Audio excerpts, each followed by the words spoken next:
Hello and welcome to the STCfit Learning Podcast. I'll be your host today. My name's Ben Scott. I'll be joined by Jason Galea. Thanks for joining us on our way to create 1 million positive outcomes for personal training clients by 2030. The podcast is brought to you by @STCfit Learning, a page created to upskill and educate PTs and gym nerds. Also brought to you by @STCfit, and that's a place for all your online and in-person personal training needs. If you enjoyed today's episodes, please give us a share and tag on the Instawebs. You can tag @STCfit, @STCfit Learning, @BenScottSC, and @JasonGalea-PC. Hope you enjoy the show.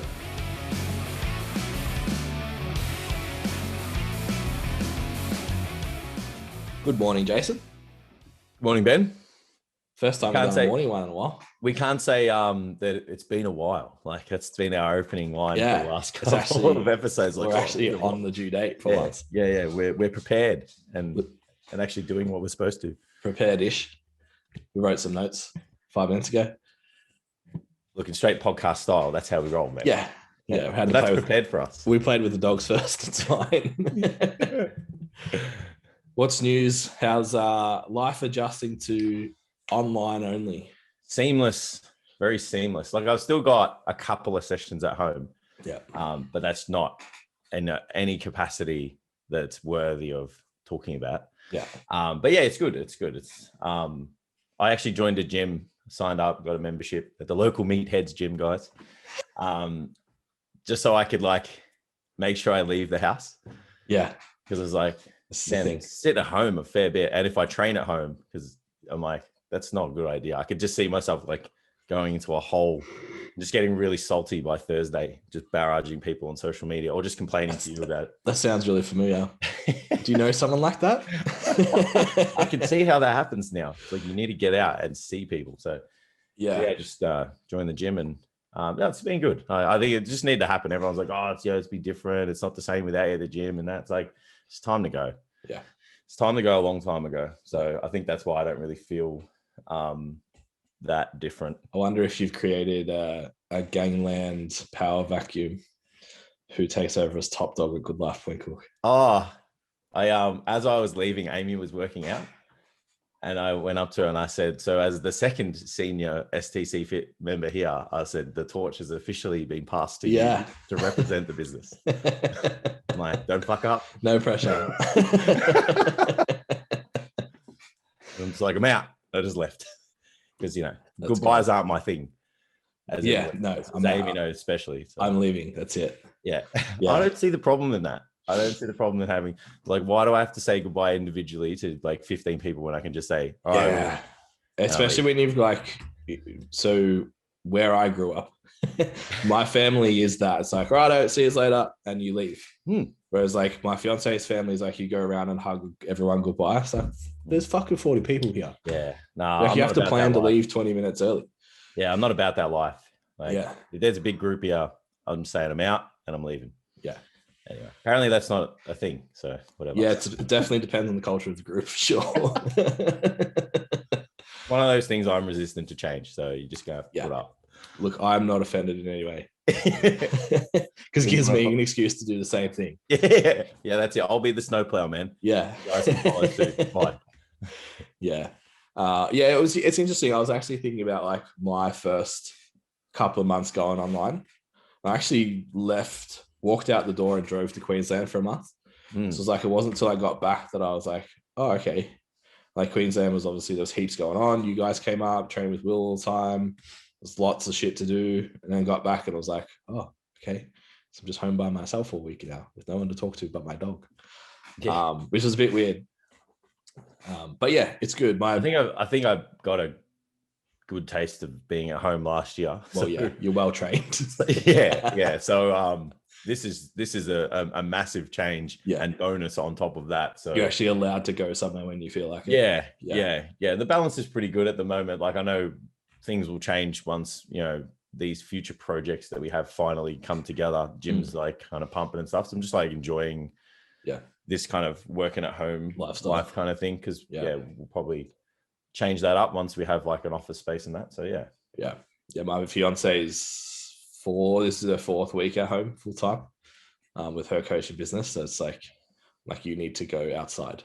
You need to take the dog for a walk or you're going to go mental. Yeah, you've got like, I feel so much better. I'm like, Yeah, there's definitely an art to it, organizing your week, just so you feel mentally recharged and stuff throughout the day even. Yeah, 100%. It's not all, shirts off on the beach, guys, laptops near the pool. That's all it is, isn't it? Online PC life. Not in Melbourne. Fuck. Especially not today. Fucking hell, it's freezing. Yeah, it's awesome. I'm loving it. All right, so topic. Yeah. For the non-banter lovers. Yeah. I'm just going to say it every week now. For the people who don't think we're funny. So obviously the topic of the last couple of weeks has been that video, the TikTok viral video that went up about big box gyms being a scam, specifically naming Good Life, which is where we, I guess, it originated from. Interesting angle, and what interested me more than the actual video itself was the comments and how many people came out in like support of it. And having been in that environment for, I guess, 9 years, you were probably closer to 11. And just knowing what the other side looks like. Yeah. It's just, fascinating to watch two groups of people that have such different opinions of the exact same environment. And it's like, okay, well, is it the environment or is it the individual? Yeah, well, you always get the people that made it and made it work for them are always going to go into bat and say, what you're saying is incorrect.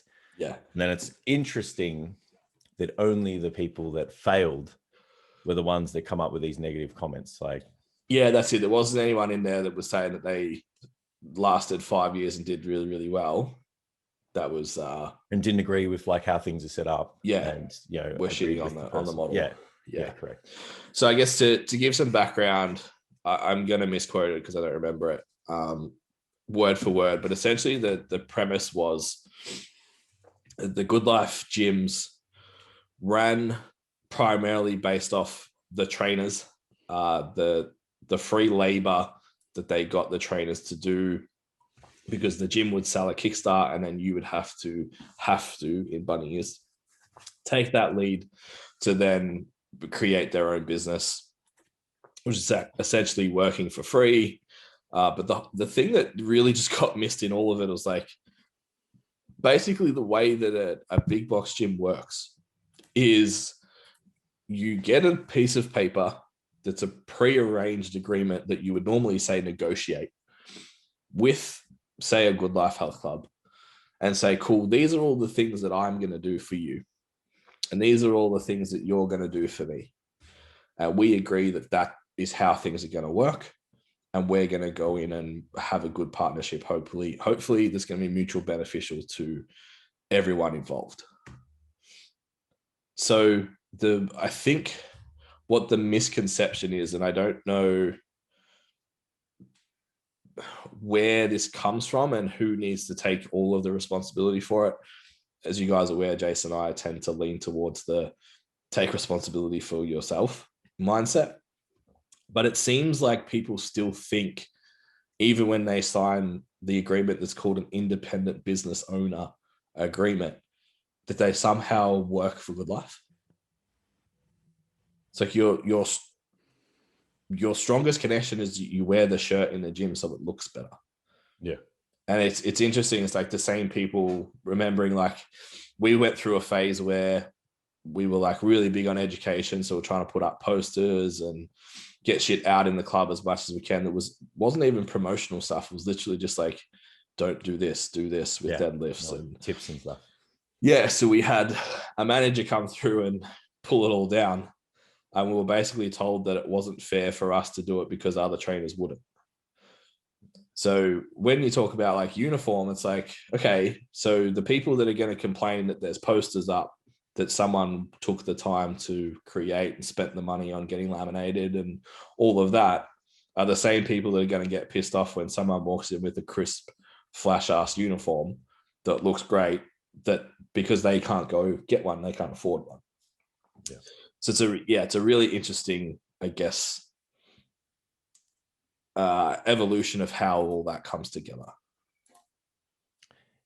Yeah, I think for me, looking at just the face value of this situation and just like other people's experiences, just working with people, most of them don't understand what they're getting themselves into. It's like, I don't know if that document that they have, that they sign, they read it and they know what's involved. I think that a lot of people are just kind of aimlessly just going, well, if I don't sign this document, I don't get to work here. And they don't really understand that, yeah, you're just operating your business within another business and you're exchanging a small fee. And when I say a small fee, run the figures on paying for a gym, buying all the equipment, cleaning it, maintenance, utilities, and then go and see if like your $300 a week is cheap or not. Yeah, just to, I guess, to give some specifics on that, our cleaning quote for a space that's maybe a third the size of an average Good Life Club is 1.5 times an average trainers rate. Just the cleaning bill. No equipment yet, no lease yet, no sales team, no receptionist. Yeah. All of that shit. Yeah. And then a lot of this free labor that, you know, these trainers are enslaved to do, are actually just opportunities and marketing strategies for them to actually accrue business. So the gym doesn't have to run a challenge to get people, you know, conscious of their goals and work and encouraging them to work with a professional to get to achieve them. They don't have to do that. They don't have to offer free opportunities to work with a personal trainer so that personal trainer can do what they're supposed to do, show that person the outcome and show them the value of working with a professional ongoing. They don't have to do that either. So everyone's looking at this as like the same concept as a job. It's like, I do work, I get money. So when you run your own business, which when you sign an IBO, that's what you're doing. You do a lot of free work. There's a lot of free work Ben and I do all the time. Like we sit on the computer and make stuff and we, you know, swing around sponsorship for our podcast yet. We swing around our spreadsheets and, you know, like look at anyone that runs any small business or even a big business. Like there's always free work. Like if you're going to call it free work, like even that term, it's like you're not in this. Like this isn't a game for you, because when you're doing that work, it should be an investment for later. Yep. Like all this stuff that you're doing is setting your business up to be, you know, in a position where it works for itself. Like now, I know coaches that charge people for consultations. They don't even sit down with them for free. They'll call them up for like 20 minutes and like that's as much free time as they get. And it's like, look, if you want my time, you got to pay for it. You guys are more than welcome to do that. Was that person doing that at the start? No, they were, you know, giving someone an opportunity to sit down with them, get to know them, and, you know, see what services they had and see if they can get the outcome that they want.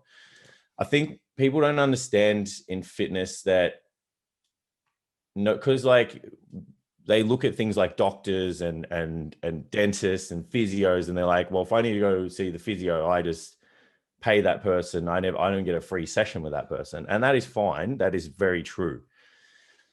There's not many things out there that have a weekly, a high frequency weekly, you know, kind of agreement where someone's hasn't met that person beforehand, hasn't tried it first and then committed. Like think about what you're asking someone to do. Like you're asking someone to come in 1 to 4 times per week for at least 12 weeks. So that's not I'm getting my hair cut once every 4 weeks. If then that's quick, that's a high frequency, or once every 3 months. It's like you're asking them to come between 1 to 4 times and commit hundreds of dollars a week to you for 12 weeks. Yeah. So don't you think that would deserve someone sitting down and having this free time that you talk about to actually get to know each other and go, look, this is how things would work for you and this is what we provide. And I just think that when you're sitting down with someone like that, it's a good opportunity to go, I'm going to make this work in the 3 times that I have for that particular person. You're actually better off to look in like maybe more of like the corporate world. So like someone who wants to sell you like a marketing program or what down, they all sit down and do a consultation with you. A designer sits down and does a consultation with you before they do the job. A equipment supplier asks you what your needs are. What can we do for you? This is how we would get it in. This is how long it will take. This is the cost. Like that's standard practice. You go to buy a TV, walk into Harvey Norman, they're like, all right, we got this one. It does, what are your needs? Okay, well, you probably should lean towards this one because you're going to watch sport and you want high def sport, and this one will look better than that one. Like, even for those types of purchases, you figure out what the fuck you're going to buy first. Yeah. And the only way to do that in the personal training space is hang out with the person for a bit. Yeah. Yeah. I've got a mate who works in finance as a broker, and he said to me, he goes, there's nothing stopping someone from sitting down with them and then just walking to that exact bank and just taking that mortgage up, because they don't get these special mortgages for these brokers. Like they just have a database where they look and go, look, with your loan in your situation, you know, this is the best one. These are the fees. Nothing stopping that person then go beyond that person and go, oh, I'm just going to go straight to them. It doesn't put them out to the person shouldn't do that because they're not paying for the broker, but they don't know that. Yeah. The bank is actually paying them, but there's nothing stopping them doing that. So there's a lot of free work that happens in other industries as just an example. Yeah. But it's like one of those things, if you like the life of a personal trainer, a successful one, is really awesome. Yeah. Like it's super fulfilling if this is what you like to do. You know, your office is your gym, you know, you're helping people, you're motivating people. It's a really positive environment. Like, you know, you're having impact, and you can go home and know that you're having that impact. And like, I've experienced what impact we can have, you know, with people and families and people's lives. And it's awesome, but it comes at a fucking cost. Yeah. You like, no one just walks into this shit. You've got to fucking build it up. And that's the most frustrating thing, is like everyone wants the outcome, but no one wants to do what it takes to get there. It's no different to, it's like, oh, I want to be 100 kilos and 10% body fat. It's like, okay, well, this is what's required to get there. Oh, no, I'm not going to do that. Just tell me what steroids to take. Yeah. Like, okay, well, this isn't going to fucking work because you're cutting corners. So, you know, it's the same concept. It's like when you, in fitness, the industry has identified that it is better as from a business perspective to run personal training through an independent business operator setup. There's not many people that are going to hire personal trainers. And if they are, you're going to get a shift in the morning, a shift in the afternoon. You're probably going to get paid about maybe $20, $30 an hour. And you'll do anywhere from 2 group sessions to 2 PTs to semi-privates, whatever. So then you're going to be whinging about all the work you do and the money you don't make there as well. Yeah, so you'll be upset that the gym's taking $100 and you're getting 25. Yeah. So to make it work, you've got to go out and establish your own business. But to do that, you've got to understand, like every other business, that there's a necessary process to get yourself off your feet. Yes, you're a fitness professional, and professionals exchange money for their service. But when it comes to fitness, in the years and years and decades before us, it's like, this is how you set your business up. And then you can get to a position where it's a 30-minute conversation with someone who's inquiring to train with you. And you just go through the whole process from start to finish about who they are, what they want, how it works, and how much it is. Yeah. And there's your free time for that person that's committed for the next 3 months. Yeah. Yeah. So I just want to maybe unpack a couple of the main points of the video, and then we'll kind of move on to like how you actually do be successful in a big box. Yeah, 100%. So the main comment that was just like the opening comment of the video, that's like, okay, you've got this totally wrong. Like you actually don't understand the ecosystem of what's going on here.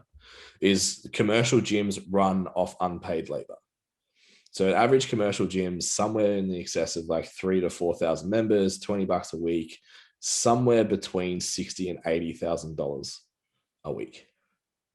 I really don't think that the personal trainer that's paying $300 is keeping the place afloat. For the gym, it's a positive membership retention tool. It increases the standard, decreases the risk of the people in the gym. It keeps the gym tidy. You have people out on the gym floor who are engaging with members. Again, that's a positive for retention. If you're a good personal trainer and you be less shit. You're putting stuff away and stacking things properly, pulling people up when they're not doing the right thing, and you're setting a standard and a culture within the gym, which is a positive outcome for the gym. Just understand that gym still makes fucking money whether you're there or not. It's not, there's like, you're not actually that important to the gym. Yeah. They're giving you an opportunity that mutually benefits them. Yeah, agreed. So yeah, obviously, the privilege thing was funny. Like, I paid $300 for the privilege to work at the gym. It's like, break down what you actually get. Think about the second someone walks in the door of that club, there's a lounge, there's a reception desk, there's drinks fridges that need to be stocked and taken care of. There's products, there's clubware itself running a system that actually takes care of the membership base. Then you've got the $1 million+ worth of equipment, the insane toilets that usually have like high grade electronics in them, hair straighteners, hair dryers, all that shit. It's cleaned 2, sometimes 3 times a day. You've got a sales team, you've got a club manager, you've got a membership, what are they called? Member care manager who takes care of people with concerns and complaints and deals with all that shit for you. It's like, that's like what I posted in the YouTube video is like, if you could find that for under $5,000 a week, message us because we'll buy it. Yeah. And then a lot of those gyms are in good areas too. Like the gym that I worked at had an underground car park. It was right on the main street of the busiest street in the suburb. You could walk across the road to the shopping center. There was foot traffic everywhere. It was easy to get to. You know, so it was a 24/7 operated gym. So people could train at any time. There was no restrictions in terms of when they could get there. I feel like that's a good mirror too. Like, to look at that. It's like, imagine Good Life going to Stockland and being like, we don't have enough members. That's your fault. It's like, well, we gave you the building at the price that we agreed to give you the building. We agreed to give you the building and maintain the building. The car park works, your air conditioning and heating works. That's what we agreed to do. Everything's fine. And Good Life being like, nah, but we don't have enough members. It's your fault. Yeah, that's not really how that shit works. It's the same with everything in life. It's like, you can play the victim when, things aren't going your way. But it's like, life's cruel, man. Like, there's terms and conditions in a lot of situations that you have to meet the obligations of. Yeah. No? Yeah. So the next point is obviously, so Good Life will sell a 3-session pack with the trainer, somewhere around $60. The PT doesn't get any money. So that's where the free labor comes in. Yep. So they're forcing you to work without getting paid. You actually don't have to take those kickstarts. They're not compulsory at all. You don't get fired because you're not employed. It's totally up to you if you want to take those leads or not. Yeah. And if you don't take them, then you just stop getting offered them. That's pretty straightforward. And if you want to go walk the floor and talk to people or make phone calls and get people in your own way, go for it. If you want the freebie from the gym, like, here's a lead if you want to service it to give you the potential to make $1,000 to $2,000 over the 12-week period that person works with you as a minimum, then you've got to do a few sessions for free first. Yeah, I don't understand what the opposite of that is. It's like, do you want the $59? Because even then the next question is, oh, well, I only get $59 for the 3 hours I spend with this person. Like, it's like, where does it stop? And it's like, if those things don't exist, where do you get your clients? Like, are you charging every person that's sitting down with you? Yeah. Is that the flip side of it? So to tell me what the solution is to it. It's like, it is someone who knows nothing about you, not a lot about their goals, can't really see how they're going to get them. So the value is so low. Are they going to pay a premium fee to sit down with a fitness professional and sign up with them for 12 weeks? Yeah, definitely. Like, look at the other side of it. It makes no sense. Yeah. So the next point in the video is there's no paid role. It's like, why would you? There is no paid role. You signed to run your business out of somewhere. It's not a job. You didn't get employed and then be told to work for nothing and not get your pay at the end of the week, because the people that they do employ get paid. their reception staff, their sales staff.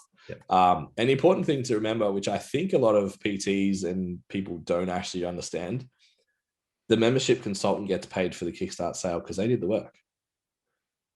They got the person in, they got them to a point where they could see value in working with a personal trainer and created an environment for you that's very positive to then go and create a client. They actually get commission on that. So you want to take the money off them, despite them getting the client in, presented to the opportunity for you to work with them. Yeah. So was that fair? Is that unpaid labor for them now? Where's who better in your pocket than theirs? It's just a really strange mindset for me. Yeah. Yeah. When you, I don't know, like when you think about it, it's like a layup, like getting a Kickstart. Like you didn't have to do anything. And this person's already going to sit down. You're going to get to talk to this person. You know, they've got goals. They signed up to the gym. It's just, it's an absolute lob. Yeah. If you don't have any clients, like if you don't have any clients, like you've got time. Like, why don't you practice? Why don't you look at it as practice for when you have no time? And it's like, you could do a consultation and only have one 30-minute block to do everything that you needed to in that time. And you maybe had a bit of reputation by then as well. So, you know, people are kind of coming to you. I just think people are looking at this the wrong way. Like totally. Yeah. Victim mentality instead of ownership, I guess is the best way to describe it. So if you guys do want to see the video, Tam did a wicked job on it. And we're going to have some more coming out in the future. We'll have to just poke Jace hard enough to get him fired up as much as I was after watching that video. So we have a new YouTube channel that we've launched, which is STCfit Learning. So it's going to be a coach focused site, just like our Instagram. So yeah, go over there, watch the video, subscribe. The podcast will be put up there as well, if for some reason you want to look at our heads while we talk. Our new halo lights. Yeah, with our flash lighting. Showing all our facial imperfections. Yeah. Showing our age. Yeah. 14 weeks out from comp, or you just watch me gradually age each week. My eyes slowly close. Yeah. So jump over, watch the video and subscribe. We'd love some comments on there as well, just the feedback of what you guys think. If you've been successful or unsuccessful in the big box space. So what I thought we should do is like the pros and cons of working in a big box club. We've obviously done it, but we've known enough people that have worked elsewhere as well to be able to have an opinion on the alternatives too. So I think there's really, at this point in time, there's really two models that you could pursue confidently in fitness in Australia right now. So it's the IBO, so the independent business operator running out of a big box gym, or you're in some kind of group training model, probably on roughly $25 an hour. Yep. And more than likely going to be casual. Those positions are rarely salary based. Yeah. Is this employment positions? Yeah, just in general. So I think you've either got then you're an IBO outside. Yeah, you're in a big box as an IBO, or you're working typically at some kind of group. We work platform outside or in your garage. Yeah, or working from home as an IBO yourself without the support of the club. Yeah.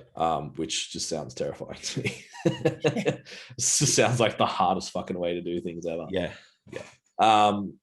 So if we look at that as a comparison, and I don't say this to throw shade, the business most well known for having salaries within their business in 2019 actually went into administration, because it's actually really fucking hard to pay personal trainers a salary with what the going rate for personal training is, with the overheads and stuff that come with running a business like that. So it's really not that surprising that that's happened. And there's not a lot of places out there that are offering that sort of role. So if you have one and you like the security and all of that of it, obviously you're going to make less money being employed than doing it by yourself, but hold on to it, because they're pretty few and far between. Yeah. So if we compare IBO versus, again, I don't want to throw too much shade, but like being the motivator PT at a group sort of setting, pros and cons of those. So the pro that I'm going to say with the IBO straight away is obviously uncapped income potential. Yeah.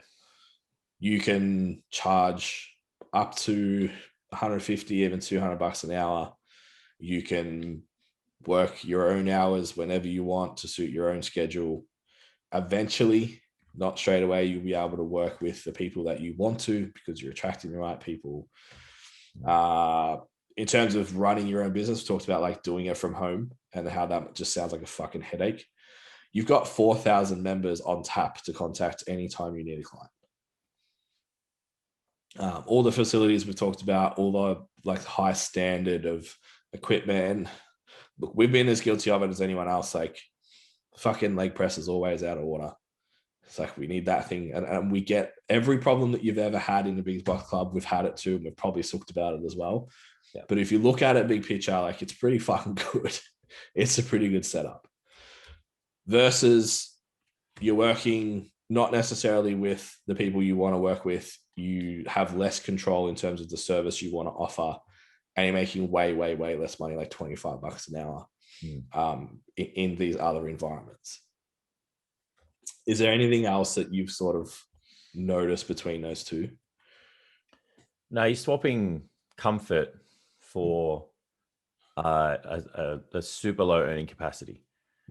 And you're swapping comfort for, putting yourself in a box when it comes to, your potential as well. Mm. So it's like you've got uncapped earning capacity and uncapped potential when you run your own business. But for some people, they don't have the confidence or the knowledge or the support to go out on their own and make it work. Yeah. So they keep themselves in a zone of comfort, but that comes at a price, and that price is very, very low, hourly rate. But it comes with no responsibilities as well. Yeah. So it just depends on what your long-term goals are. But there's a lot of people with long-term goals that, they want to, earn more money, have more opportunity, work with certain people, live a certain lifestyle. But when it actually comes to, going out and taking the plunge, it's too scary. So they just stay within the comfort zone, just complain. Yeah. Complain about how things are instead of making it happen. Yeah. So I think there are, if we look at the IBO model, because that's who we work with the most, it's the most common, I would hazard a guess at, pathway into fitness. I might be skewed with that just because it's who we work with more than often than not. But even looking at when we're teaching the Cert 4, most people wanted to get into the IBO type setup most of the time. So what are the actual problems that we could maybe be doing better?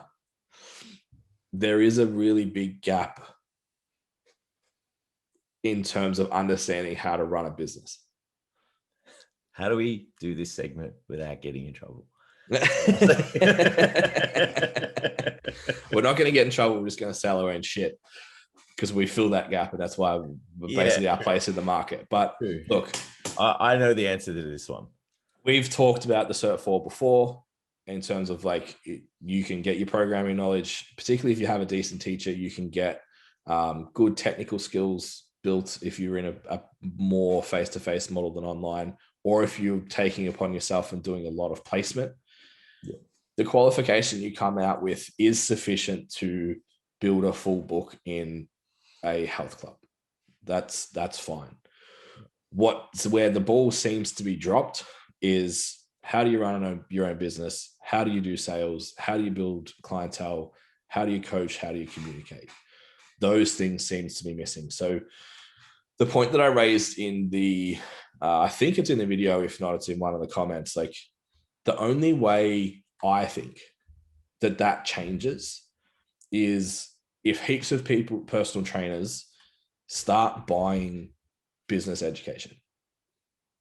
So if your first $1,000 a week program took off and we had thousands of students going through it all the time, all the RTOs are going to be like, oh, fuck, that's doing pretty good. People are willing to pay. Well, how much for that? Okay, we'll add that to our service and you'll pay for it and it'll be part of your certification.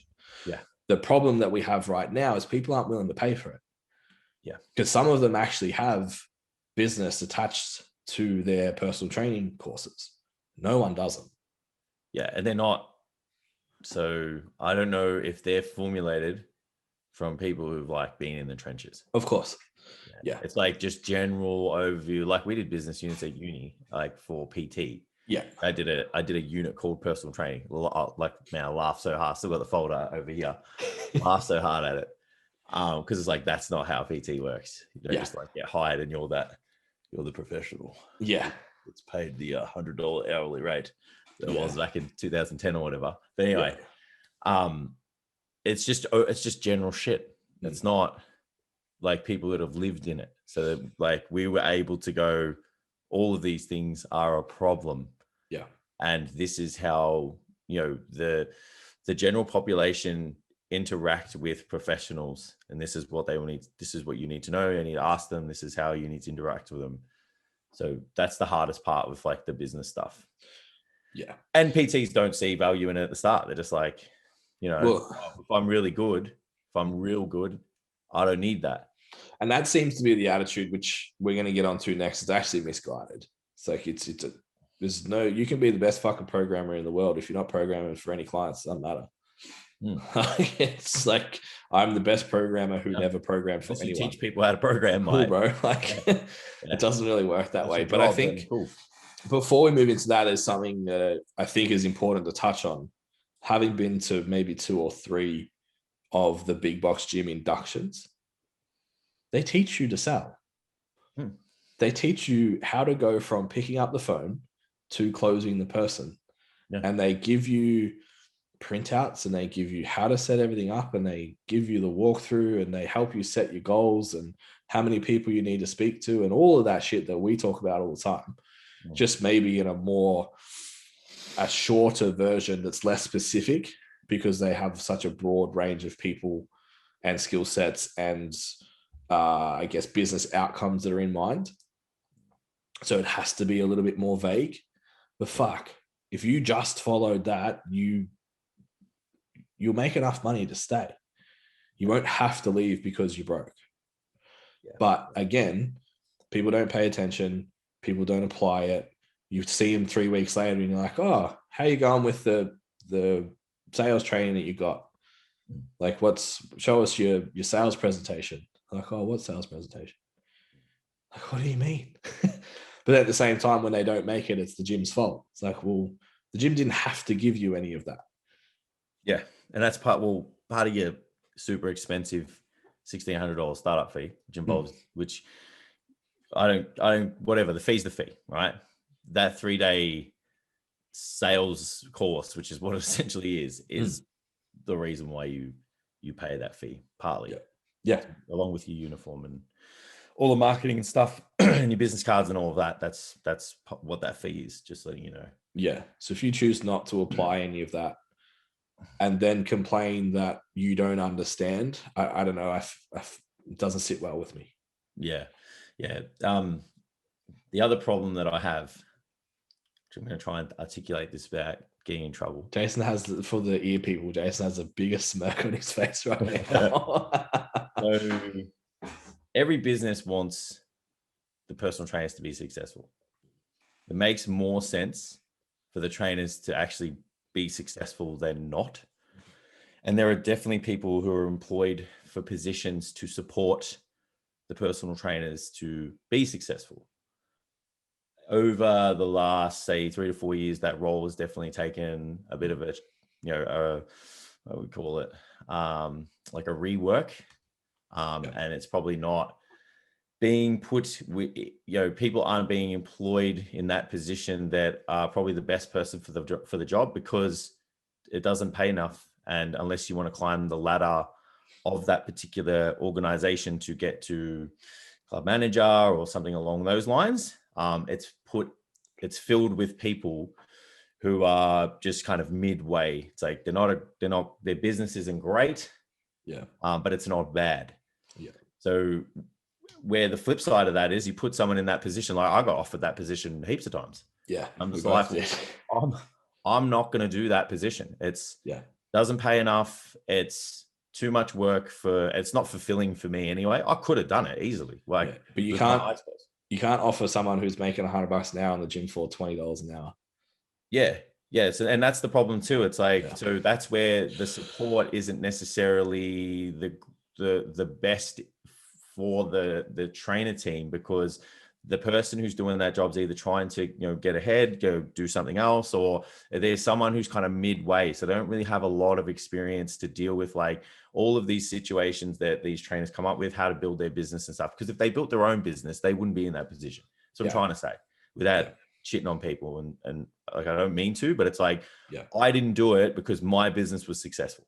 I ran a 6-figure business out of a PT, out of a big box gym. I'm not going to sit down to a $40,000 a year job that has, commissions on how many trainers they get. It's like, I still make more money than that. And I get to work with who I want. I get to expand. I can go online. I can do Don't have a boss. Yeah. It's like, it just makes no sense. It's like set up for people to work with other people that are just above them, not someone who's like, 5 to 6 years in experience apart from them. That's going to set them up in the right way. So that's why it's partly super important to go and invest in your business education separately. You can definitely get some really good people that support you as a fitness director. Like there's two very notable fitness directors that I had throughout my career, and both of them moved on to senior positions within a fitness club. One's a club manager and the other one was, I think, somewhere else. But it's like, they were very influential on me, but they're the good eggs. You don't always get those ones, So you have to then go and outsource your business education to make sure that you're successful. It's one of those things. It's like, it's not your fault, but it's still your responsibility. Yeah. Like if you want to be successful, you can't, and you're not getting it from there. It's unfortunate, but look, you've got to take responsibility for it yourself. At the end of the day, like, your business shouldn't be reliant on that person to be successful anyway. If you just do what they've told you to do and you just do it over and over again, it'll work. I did it. Yeah, because you'll figure out your own systems off it anyway. Yeah, it works though. It's just not the best way. Yeah. It's a way better way to do it, but it still works. It's just the volume has to be greater. Yeah. You just have to see heaps of people. I saw 120 people in the first 3 weeks that I worked at the gym. Yeah. 120 people. I didn't have a day off. I had 1 day off in 3 months. Yeah. But it's like, oh, now Mr. Online Trainer sits at home, goes play golf. It's like, man, have 1 day off in 3 months. Yeah. If you really want it. Yeah. And then work yourself in, it's the whole work hard to work smart later. Mm-hmm. That's what it should be. It's like you need to, there's times where you just got to, grit your teeth, get up in the morning, make that phone call, talk to that person, be afraid before you do it, realize that they're not going to yell at you, and then just repeat that process over and over again. Walk away from that console. Oh man, I really fucked that up. It's like, yeah, you did. Yeah. Are you going to do it again? Probably not, because you just learned from that one. So then just go into the next one and practice. Yeah. It's all practice. So it's like, you can do it. You can make it work. Yeah. I think where we're at is based on the consumer being the personal trainer, not anything else. Yeah. If you're unhappy with the standard of the personal trainer certificate, that's based on the consumer. It's based on what they're willing to pay, how much they put value on it. Because like, a business has to be able to, people that run the PT course is still a business. You still have to get clients through the door. Otherwise you close the fucking door. Yeah. So if there's no demand for greater business education, then they don't sell it. If there's no demand for further education elsewhere, then the programs don't exist. So I think we as an industry have to kind of take responsibility for ourselves. If you want to work in a gym where everyone's good, help people. Yeah. Once you've made it, help the other people coming through. Like, yeah, dude, like I have been through this too. This is what worked for me on the phone. This is how I do my consults. Fuck, bro, you're still taking cash. Nah, man, go and get yourself a direct debit. Don't sit in your corner on your phone, not fucking talk to anyone because you think you're better than them.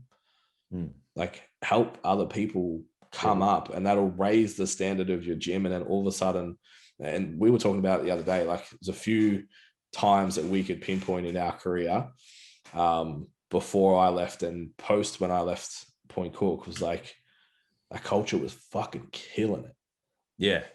like 25 to 28 trainers, 80% of them busy, like just awesome communities. Everyone gave a shit about getting better. We've had the migration of 2 giant black dogs come into the studio. But yeah, like and that all came off the back of everyone trying to be on the same page and everyone being willing and able to help everybody else bring the standard up. Yeah. And it's no surprise that like the Kickstart sales and the personal training sales were so high at that point, because you walked in the door and all the personal trainers were there. Yeah, the standard was if you went there, you had a PT. Yeah, that's the culture. The culture is you work with a fitness professional. That's the best thing that a gym can do, is create a culture there where people get results. So making the trainer beside you better rather than looking down on them, always make your own business better.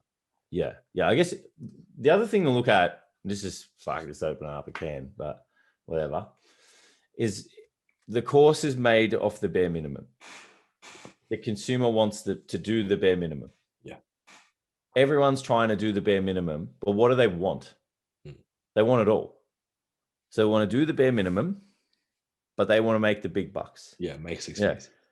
They want the lifestyle. They want the car, the house, the working by the pool. Like they want all of this stuff. They want to work with the athletes and the celebrities, and but I only want to do the bare minimum. So if I only have to do 20 hours of placement, I'm going to maybe see if I can find someone I know to sign off on it and not do it. Yeah. Or I'm going to do 20 hours on the dot.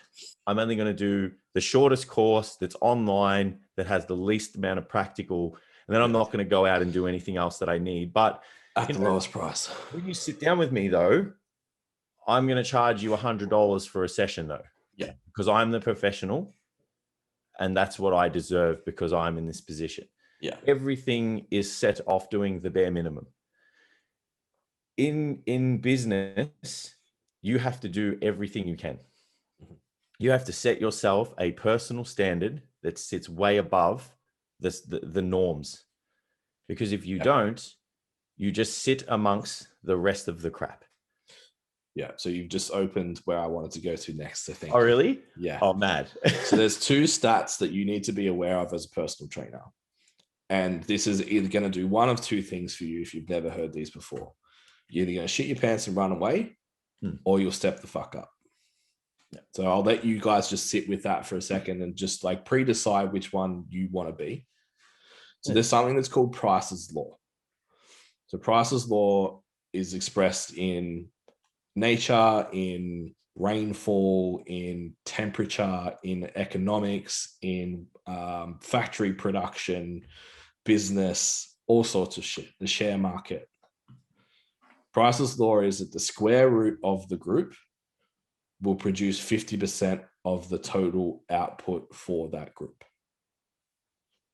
So to put that into like digestible terms, if you work in a gym with 20 trainers, 4 to 5 of those trainers will have 50% of the entire sessions that gym holds.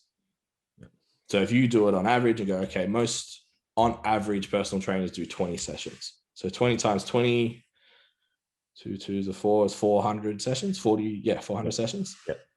So there's going to be 5 trainers that are doing 200 of them. There's going to be 5 trainers doing 40 sessions. Cool. So you can decide, are you going to be in the top 5 or not? Being in the top 5 is not doing the minimum amount of work. The second stat that you guys need to understand, and this is the whole good life argument around big box gyms goes away with this. 60% of Australian small businesses fail. Yeah. So 6 out of every 10 trainers that walks into and signs up at that gym essentially is going to fail. So if Good Life is actually able to have a better outcome than that, and I don't know what their stats are, I would probably say it's probably higher than that. But I'm not sure. If they're able to create a better percentage than that, they're actually fucking killing it in an industry like ours that is known to be high turnover. Yeah. So 60% out of the 20 is 12. So if there's 20 trainers in your gym right now, 12 of them are likely not going to be there in 12 months. 5 of them are taking 50% of the sessions. And there's those 3 that you mentioned earlier that were just kind of ticking along. They're not amazing, but they're doing okay. They're doing better than the bottom group. So for me, like I said, you got 2 choices. You can bury your head in the sand and do the bare minimum and be one of the 12. Or you can, and the craziest thing, and I remember someone saying this to me like years and years ago, and I was like 20, is like the gap between, they referred to as like the 3% rule in economics, like 3% of the world's population owns 90% of the money. So, but he said that your ability to move from the 97% into the 3% is so small, it's ridiculous. People just don't understand it. They just think it's so far away, so they never try. Yeah. We talked about it on last week's episodes, like, and something that I've also heard said is like, if I just told you, if you dial this phone 500 times in the next 12 weeks, you will have a $2,000 a week business. You'd fucking do it. You have a full book. Because if I tell you 100% guaranteed this is going to happen, all you have to do is dial this 500 times and I'll give you $2,000 a week. You're like, fuck yeah, I can do that. But when it's like, or maybe, well, I'm not sort of sure which person's going to say yes. Someone's going to say no. What if I'm not good enough? What if people don't want to sign up with me and this snowball downwards effect happens? People don't make the 500. Yeah. And if you rephrase that question, which in reality should be asked, is like, out of the 500, like 475, 480 of them are going to say no. So it's like, could you get no 480 times out of those 500? Yeah. Because that's really what it takes. It takes getting used to being rejected and having people say no. Yeah. Because every time you sign one person up, you forget about the 20 people that didn't want to sign up before that. And it's like, how many times are you willing to throw yourself out there for that person that's going to say yes? And if you do it properly, you don't get no a lot. Like if you're good at it, that's it. So follow the right system. The 500, I think we did on 50% answer, or maybe 25% answer. Yeah. I think it's 25% answer. Yeah. So 500 times. So 125 people you're going to speak to.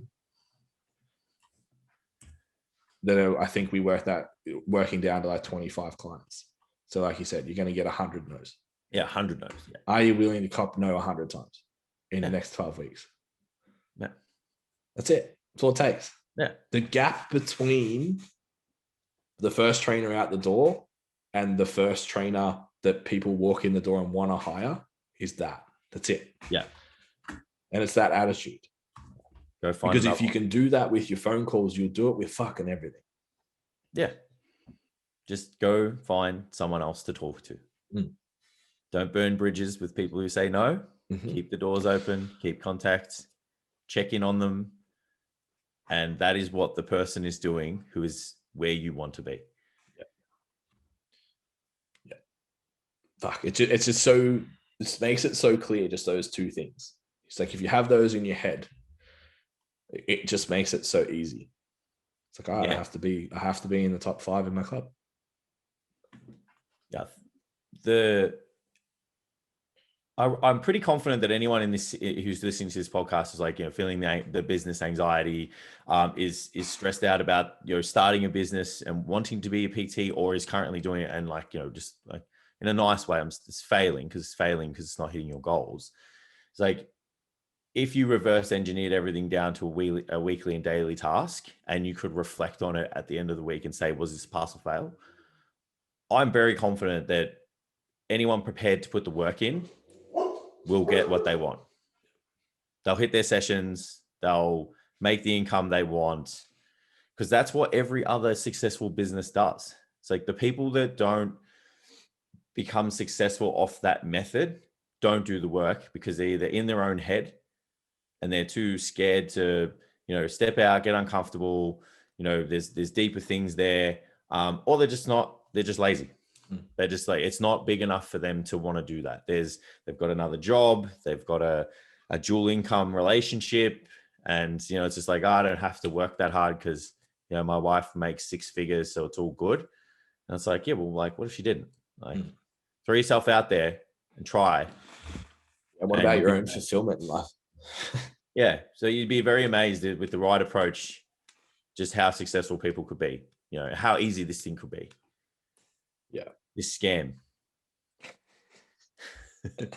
So one other thing I got called out for during this whole process was only talking about money, which, to be fair, the video was about money, it was about free labor.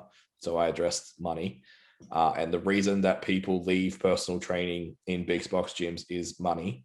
It's not like you just decide, no, you know what, this isn't for me because like I don't mind the fact that I'm losing $100 a week. I'm still happy being here, so I'm going to keep running at a loss. Like, no, you weren't making enough money, so you left. Sorry. Or you went to get more security because your business isn't set up effectively enough and efficiently enough to allow you to create the lifestyle that you wanted. Yeah. That's who leave later, who are making good money. The people who start out leave because they're not making enough money. It is what it is. Money is a life source for your business. I just don't get where people come at. Like, people just don't understand. So this is, again, part of the problem. Yeah. People don't understand that this is business. And in business, we talk about money, because if you don't have money, but you think you have a business, it's dead. It's dying. So it's like, you're being on life support. And the life support's money. Take the money away, there's no life support. Yeah. You're dead. So there's a pendulum for this shit, right? Like anything, there's always extremes on either end. Yeah. There's the trainer who thinks that by never selling, they're presenting with greater morals and ethics than the person that's willing to sell their soul. It's like, okay, bro, like, cool. You're not helping anyone because you have no fucking clients. You're making zero impact. Sometimes that's rough to hear, but it is. And I know a lot of people that are like that, and they're very fucking smart, but they have no clients. Yeah. It's like, you're letting someone down by not putting yourself out there. Because if you're the person who's sitting there going, I'm a fucking better programmer than them, I'm a better trainer than them, and they've got a full book, you let those clients go work with that person who's not as good as you. Yeah. Because you weren't willing to put yourself out there and go through the process. 100%. So then we have the other end of the spectrum, which is like, you basically run a sales business. Yeah. So all you do is get people in the door, charge them a fuckload, under deliver on your service, and they leave in 12 weeks. Yeah. Your retention sucks. Surprise, surprise though, guys. And this is like an enlightening moment for some people. You can actually be good at your job and still make money. And typically it's actually the most effective way to do it. That if you provide a really good service, you can actually charge a lot for it and people stay for a really long time. So you actually make some money and you get outcomes for people, and everything kind of feels pretty nice. It's all about the warm porridge, Goldilocks and the Three Bears. It's like, such a really good concept in a lot of things in life. And this one's a really good one. It's like, it's too hot, or you're the guy who's just all about education, has no clients. If you're too cold, you're the sales dude. But if you get the warm porridge is a little bit of sales, being real good at it, mixed with good technical skills, makes a standout PT, I reckon, Ben. Very nice, Jason. Warm porridge, warm oats. Yeah, we'll put warm porridge on the lead page from now on. Become the warm porridge of the industry. Might appeal to some of the bodybuilders out there. So what are your tips for selling with integrity? Believe in your product, believe in your service. Like, the biggest problem is that there's people who either don't know what they do, like they don't know what outcomes they get with people, they don't know what solutions they're providing to problems, and they don't actually believe that in the product that they're trying to move on to someone else. Yeah. Like, would you pay for your own service? Ask yourself that. If you won't pay for your own service, no one else will, and if you can't show, if you don't know what the process is, like, we talk about it, that step 1 to whatever step it is to, showing this, presenting how you do things. If you don't know that process yourself, how's anybody else going to understand what they're getting? No one buys shit that they don't know what they're getting unless they have way too much money. So that was a lob that you guys were going to get anyway. Yeah. You know, those people that just want trainers. Mm. Every single other person needs to see the outcome. They need to see what they're getting, and they need to make sure that that is valuable to them. You know, it's not that they didn't have any money. We all have money. Look at anyone's Uber Eats account. They'll show you how much expendable money people have, because that is the most, like, that's the biggest definition of just like free money. It's like, I'm that lazy that I'm not only going to not cook, I'm going to pay someone to go and get it from a place that's going to cook it for me. So it's never about money. It's about the person that you're sitting down with can't see what they're getting, and there's no value in what you're offering to them. Yeah. Almost every single financial exchange is based on problem solving. Yeah. So if your problem is, I can't be fucked cooking tonight and that tire joint's real good, and someone will drive it to me and it'll cost me an extra $5 in delivery fee plus $10 on the markup that they put on Uber, yeah, I'll pay it. Yeah. Because it solves the problem that I have right now. Yeah. So the catch with personal training is sometimes people don't actually know what the problems are. They can't articulate them well. They haven't identified them. And that's part of why they haven't achieved their outcomes, is because they don't actually know what they are. Yeah. So if you're able to put them in a position where they can actually say, like, actually, these are the 3 main problems that I have. Yeah. And you have a service that's compatible that can actually solve those problems. They're willing to hand over that energy exchange, which is paying for the service, because it solves the problem. Yeah, and people are willing to pay. Like, if the service is good, they'll let go of a lot of their income. Like, yeah, people don't realize that. And then the other one that that screams out to me is like, you guys need to acknowledge that you're a salesperson. You are, but you're a salesperson of an amazing product/service, but it's not amazing if you don't believe in it. So again, it comes back to, you know, knowing and believing in what you offer. But if you don't acknowledge that you're a salesperson, you'll never get better at it. There's just so much resistance. Yeah, it's like, oh, I'm not a salesperson. I'll never be salesy. I'll never do this. Like, cool. Good luck with working with no one. Good luck with making no money. Yeah. Because it's like, no one's going to know, oh, hey, I'm really like the way that guy talks about the squat. I'm going to go sign up for his coaching. It's not what I want. They don't solve my problems, but man, he's good at coaching squats. Yeah. Like, the mind of a consumer doesn't think that way. It's like, they have problems. We need to find the solutions to those. If we know the person and we know our product and we have a good ability to articulate the outcome, most people buy. I think separating the client problem, the client's perceived problem, and what you deem to be the problem as well, is really important. Like, that example you just used is great, in that, like, you might see someone with a shit squat. They probably don't give a fuck. Well, they don't walk in the gym that day and go, you know what, I'm going to be better at squatting. Unless that's your market. Like, my guys ask that question. Yeah. But Janet, who wants to lose 20 kilos, doesn't give a fuck if her squat looks perfect. Yeah. She needs help with a lot of other shit before that stuff matters. Yeah. Needs to see whatever you guys are offering is going to help her lose 20 kilos. So when she goes to exchange her money for that, she's like, yep, cool. I can see that this is going to help me lose my 20 kilos. Yeah. She struggles with self-belief and with structure and sticking to a plan and finding something that's sustainable. Information, support, guidance. All of that stuff. It's nothing to do with, like, your biomechanic knowledge. You still need that, because you need to be able to get her to move effectively in the gym. Yeah. But you can't spend all of your time there. Yeah. You also need to know how to communicate, how to empathize, and how to get inside their head to help them reach or overcome whatever's stopping them. Yeah. Because let's be honest, like, there's almost not a problem in the gym, and this is doing away with my own job, that you couldn't go solve just by looking it up online.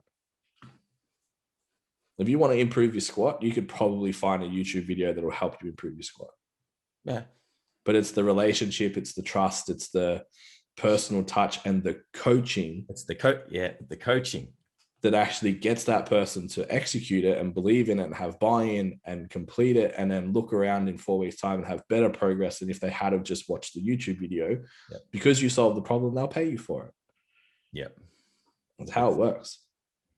People pay for coaching. You know what coaching is, and you know how to do it. That separates you from the YouTube's, apps, all of those things. Yeah. All right, that's bang on an hour. So the other things, Ben, yes, that would make selling much easier is doing one of two of our programs, because we're really, really fucking good at this shit. And I am so confident that if you're a new trainer or someone who's been doing this for a little bit and you're kind of struggling to get your business off its feet, that our 1K per week course would solve that issue for a lot of people, like setting things up from the ground up, learning how to work with people, learning how to communicate, the language you need to use, and how to sell the awesome product that you have. I know that that'll solve those solutions. And then for those people that are turning that 1K income over, want to get to like 6 figures plus, expand their business, work on their brand, have people come to them and make this sales process even easier. Actually have a business, not just work. I know that Standout PT will solve that. Yeah. Standout PT solves that because it's doing it now. Yeah. Yeah. And it's one of those things like when you said earlier, like, would you buy your own product? Fuck, I wish if we could have had access to something like this. Well, we do our first 2 to 3 years. Like, yeah, we do our own course. Like, yeah, we do Standout PT. Like, it's like, we know our method, our pain points, our this, like, we have it all. Yeah. Like, we do it. So if we do it and we've got other people doing it, we know it works. Yeah. Yeah. Awesome. So if you're interested in that, it's STCfitLearning.com. You can find both your first 1K week program on there, and you can also find the Standout PT program on there. Most of the information's on there. Just enter your details and we can jump on and have a chat about your specific business and just make sure that, yeah, we can definitely solve the problems that you have. Yeah. At STCfit_learning on Instagram, at Ben Scott STC, at Jason Galea _STC for us on the Instagrams. I feel like that's it. I'll put it on here because this will come out on Friday. So we're actually looking for a coach at the moment for our body confidence method online personal training via STC Fit. So if you are interested, go to at STC Fit on Instagram, shoot us a message and just say, hey, interested in the online coaching position. We'll send you out some info and an application. We're going to close the applications for that on the 12th. So yeah, if you're interested in working with us, then definitely, get in touch. Yeah. Send your applications through. All right, guys. Thank you very much for another week. We'll see you in a fortnight. See you next time, guys. Bye.